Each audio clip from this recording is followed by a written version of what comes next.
So I just got done watching the Invincible season 4 premiere. First 3 episodes, I'll throw them all on the screen. I don't remember what their names were. But the third one, I did think that was gonna be a different episode based on the episode title. It was a little misleading, but it was still a good episode. I think the first episode was the weakest. Maybe that was because I was just getting back into Invincible, or maybe it was because I watched it at like midnight when it came out and I was kind of tired. But I did think that the Sequid invasion was a little disappointing because in the comics, I think it was done a lot better. And then even when the Sequids were coming to Earth and they had that fight in the ship, that felt like more pressing, more dangerous. And I feel like maybe like they really kind of like didn't move at all. They were kind of just there and they like, used the disruptors to clear an area and then free people. They like, Sequids were like, stand still.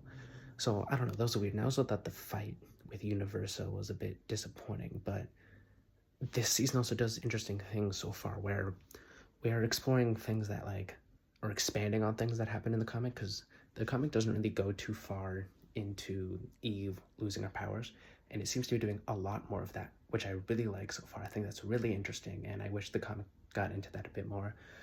And then there's also the stuff with Titan that's happening, which I think is interesting. And I did think that, this episode 3 was going to be a way different place. I thought things were going to move by faster, but I'm glad that it's not. I like that we're not jumping right into all the space stuff. I also did like that we see in episode 2, this is probably my favorite, that Nolan, his backstory, and we actually like expand on that and see the Scourge. And if I recall correctly, I don't think the comics really showed it. We were kind of like told, and so the ring of Viltrumites around the planet, and that like told us all. And then there was, the text on the page, but I don't think we actually really saw it. And so I like that we actually got to see that and how it affected Nolan, and it just builds out Nolan's character more, which I really liked. And yeah, episode 2 was probably my favorite, and this was a really good start to Invincible.